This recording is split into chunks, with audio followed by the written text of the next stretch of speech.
중국과의 관계는 안정적으로 잘 관리한다라는 것입니다. 그 근본은 국익 중심의 실용 외교라고 할 수 있을 겁니다.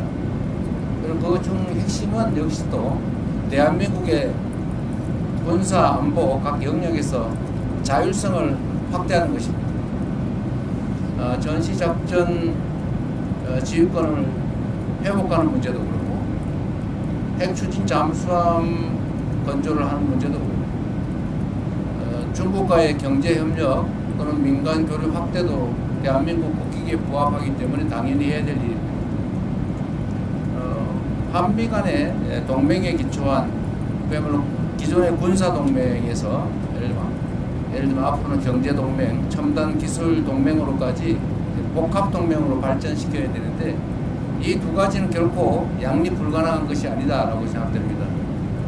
우리가 언제나 대륙과 해양의 중간쯤에 위치하고 있기 때문에 자칫 잘못하면 양팔을 동시에 잡아당기는 또는 중간에 낀 새우 신세가 될 수도 있지만 또 우리가 하기에 따라서는 양쪽의 입장을 적절히 중지하면서 우리의 활동 폭을 얼마든지 넓혀갈 수 있다라고 생각합니다. 우리가 세계사적으로 보면 이 반도 국가들이 두 가지 길을 갑니다. 크게 융성하거나 아니면 갈갈이 찢겨지거나. 우리 대한민국도 비슷한 위치에 있죠. 지금 우리는 이 격변한 국제 질서 속에서 우리가 하기에 따라서 우리가 힘을 축적하고 주체적으로 잘 판단하고 자율성을 극대화하고 그리고 국익 중심으로 힘들 때 잘 견뎌내고 또 양쪽의 입장을 잘 활용하면 우리의 외교 지평이 오히려 확 넓어질 수도 있다라고 생각됩니다. 또 이번 새 정부는 그런 길을 향해서 계속 가고 있습니다. 중국의 견제 문제는 뭐 서방 국가들 입장에서는 그 중에 특히 미국 입장에서는 중국을 적절하게 견제하고 싶어 하죠.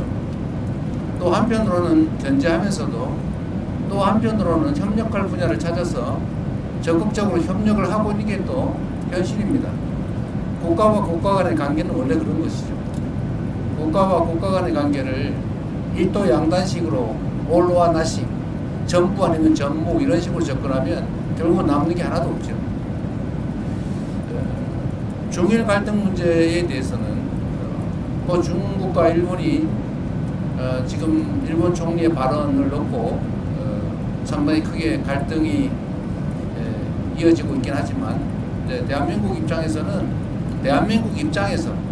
현재 상황을 냉철하게 지켜보고 대한민국 국익이 훼손되지 않도록 대한민국 국익이 극대화될 수 있도록 최선을 다해야 되지 않을까 싶습니다. 그래서 오늘 약간 무리하긴 했는데 중국 총리하고 면담도 하고 또 거기에 맞춰서 일본 측에도 특별히 요청해서 일본 측과 균형을 맞춰서 또 정상회담도 간략하게 했습니다. 그 두 정상회담 과정에서 대한민국이 가지고 있는 기본적 입장을 충실하게 잘 설명했고 곡해가 발생하지 않도록 잘 협의해서 지금 뭐 대한민국 입장에서는 거기에 어떤 위협 요인이 생기거나 또는 갈등 요소가 추가되거나 그러지는 않다는 말씀을 드립니다. 네, 질문을 또 받도록 하겠습니다. 이번에는 한국일보의 이성택 기자입니다.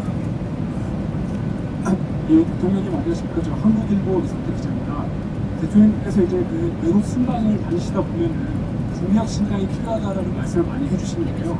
이제 얼마 전에 국가 경쟁력을 높이기 위해서 6대 핵심 과제 개혁 필요성을 말씀하신 적이 있습니다. 네. 이제 뭐 다른 나라 사례나 전례에 비춰보면 6가지 중에서도 노동과 연금 분야 개혁 과제가 상당하게 저항이 좀 예상되고 있는데요.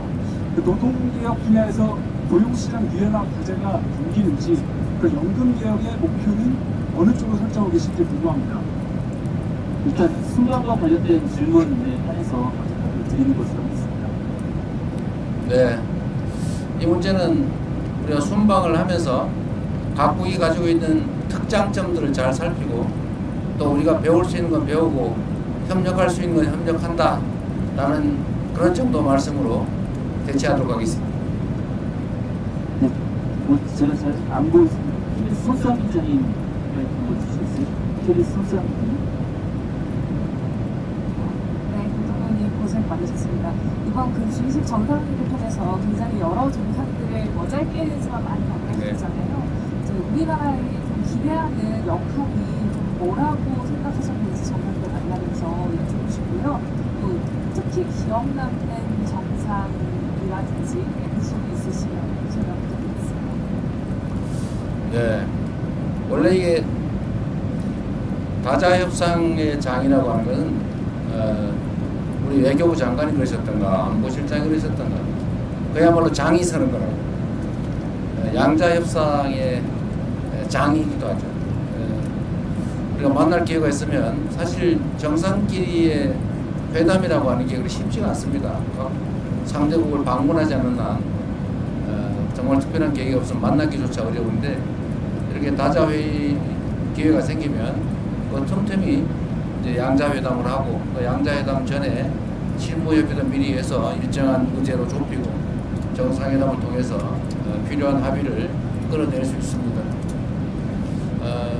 제가 취임한 지 얼마 안 돼서 뭐 처음 보는 분들도 계시고 해서 어렵긴 하지만 정상들과의 접촉면을 넓히고 또 정상들과의 라포도 형성하고 좋은 감정들을 유지하면 아무래도 대한민국에 좀 더 나은 의사결정이 가능하다 생각이 됩니다. 뭐 사람이란 게 다 그러지 않습니까? 제가 오늘 낮에 다카이치 일본 총리한테도 똑같은 얘기를 했는데 국가 간의 관계나 개인 사람 간의 관계는 다를 바가 없다. 결국은 서로 좋은 측면을 보려고 노력하고 좀 어려운 껄끄러운 측면들이 있으면 잘 관리하고 그 부분을 최소화하면서 사람 관계를 잘 만들면 좋지 않냐. 어떻게 사람이 완벽한 존재일 수가 있겠느냐. 국가 간의 관계도 마찬가지다. 이렇게 말씀드렸습니다. 저는 그래서 이런 다자회의 공간이 생기면 최대한 많은 정상들을 가볍게 또는 심각하게 많이 만나려고 하죠. 이번에도 꽤 많이 만난 것 같습니다. 언론인 여러분들한테 공지하지 않은 얘기들도 많죠, 사실. 잠깐씩 한 5분씩, 10분씩 화장실 갔다 오면서도 얘기하고. 근데 모든 정상들이 사실은 똑같습니다. 각각의 국가를 대표하고 나오는 분들이라서 자기들도 정상들 간의 대화를 최대한 많이 하고 뭔가를 끌어내야 되기 때문에 다 적극적이에요. 뭐 나만 그래서 좀 이상한 사람이 아니고 모두가 다 열려 있습니다. 그래서 그 기회를 잘 활용하면 얼마든지 정상들 간에 짧지만 밀도 있는 대화가 가능하다. 제가 몇 차례 국제회의를 가면서 느낀 겁니다. 그리고 가능하면 인간적 공감을 얻어내기 위해서 많이 노력하죠. 제가 사실은 좀 장난기가 많아가지고 그러긴 한데 외국 정상들도 사실 똑같습니다. 똑같은 사람들이어서 그들의 인생이나 또는 삶의 역정이나 뭐 정치적 경험이나 이런 것들을 제가 발굴해가지고 얘기해주면 좋아하죠. 사람들 관계 그런 거 아닙니까? 상대에 관심 가지고 상대가 예를 들면 좋아할 만한 거 언급해주고 공감하고 또 아픈 거 위로해주고 하면 다 좋아합니다. 그게 뭐 아무리 큰 나라의 강한 지도자라 한들 다 똑같은 사람이에요. 조그만한 소국의 지도자도 똑같은 사람들입니다. 그래서 만나면 뭐 큰 무리 없이 대개는 관계 설정이 잘 되죠. 준비도 많이 합니다. 다 수십 명 밤새도록 이 사람이 이 에피소드가 이 사람 얘기인가 저 사람 얘기인가 헷갈릴 때가 있어요. 가끔 실수하기도 합니다. 근데 그 사람은 뭔 얘기하는지 모르죠. 자기 얘기 아니면. 하여튼 이번에도 보면 저는 뭐 룰라 대통령 또는 뭐 모디 총리 만나서 얘기하는 거 상당히 의미 있었고 서로 뭐 공감도도 많이 넓혔다고 생각합니다. 제가 빠른 시간 내에 인도, 브라질도 한번 가야 될 것 같아요. 짧은 시간 얘기했지만 서로 협력하고 시너지 낼 만한 사안들이 많이 있다는 생각이 들었습니다. 네, 또 질문 있으신 기자분들 앞으로 마이크를 한 넘길 수 있을 것 같은데요.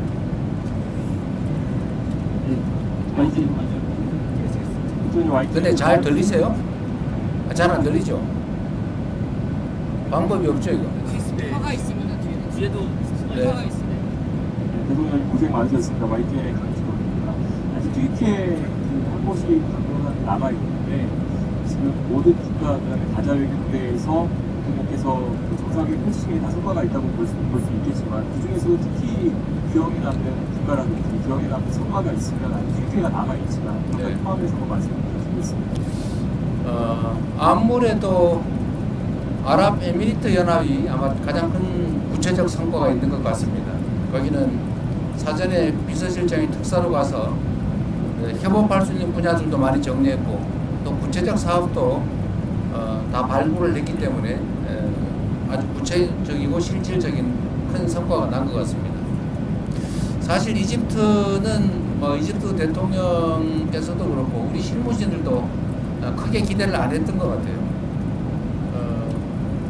그런데 제가 RCC 대통령하고 예정에 넘게 거의 예정 시간 2배 가까이 대화를 했는데 마지막에 얘기를 들어보면 한국과 이집트 간의 그 협력에 대해서 매우 구체적인 좋은 제안들을 많이 해주셨어요. 처음에는 얘기하지 않았던 건데 마지막에 저하고 둘만 나왔을 때는 뭐 그전에도 얘기하는 게 많았지만 카이로 공항을 확장할 계획인데 거기가 아마 한 3-4조 원 정도 들지 않겠냐 이렇게 얘기를 하고 그걸 한국 기업들이 좀 맡아서 확장하고 운영도 해주면 좋겠다 뭐 이런 얘기도 하시고 그 외에도 예를 들면 방위산업 분야 협력, 구체적 협력 얘기도 많이 해서 우리가 미리 좀 구체적으로 노력하고 사전 준비를 철저히 했더라면 또 오랫동안 교류 협력을 축적해 왔더라면 지금의 이집트와 한국 관계를 훨씬 넘어서는 더 밀도 있는 더 큰 협력이 가능했겠다라는 생각이 들었고 한편으로 아쉽다는 생각이 들면서 또 한편으로는 지금이라도 잘 됐다 이런 생각이 들었습니다. 이집트는 제가 가급적이면 이집트 대통령을 복빈으로 한국에 오시라고 초청을 드렸는데 오시겠다는 의사도 표명하셨고 오시기 전에 실무적인 협의를 좀 거쳐서 지금 그때 당시에 그냥 난삽하게 얘기했던 각종 협력 사안에 대해서 충분히 준비하도록 하겠습니다. 아마 우리 기업들이나 우리 국민들에게 큰 기회를 만들 수 있지 않을까 생각이 됩니다. 네, 카메라 기자님들도 제가 시선이 다르서 잘 안 보인 것 같은데 뒤에 마이크를 좀 넘겨주시면서 또 말씀을 해주시겠어요? SBS 부서는 근데 우리 대변인이 남성 편향적인 것 같은 느낌이 좀 듭니다. 네, 저 SBS 강청환 기자라고 합니다. 지금 마지막 방문이 튀르키예를 가시는데 튀르키예 언론과도 인터뷰를 하셔서 일부 내용을 말씀을 하셨지만 특히 주안점 두고 가셔서 정상회담을 하실 내용이라든지 아니면 또 기대하는 성과가 있으실지 뭐 제가 취임하면서도 말씀드렸지만 우리 대한민국의 경제 상황이 그렇게 좋지가 못하기 때문에 그래서 가장 중요한 것은 국가 간 협력을 통해서 대한민국의 경제 상황을 개선하는 겁니다. 튀르키예도 지금 경제 상황이 그렇게 녹록치는 않은 상황인 것 같긴 합니다. 튀르키예는 뭐 아시겠지만 국교 관계를 수립하지도 않은 상태에서 6.25 때 병력 규모로 사위에 이를 만큼 대규모 병력을 파병해서 대한민국을 도와준 나라입니다. 형제 국가라고 또 그 중에서도 피를 나는 형제 국가라고 부르는 이유가 있죠. 튀르키예도 방위산업 분야, 국방 분야에 워낙 관심이 많고 또 대한민국도 강점을 가진 분야가 방위산업 분야인데 이 부분에 대한 협력도 가능할 것이고 또 튀르키예는 이제 문화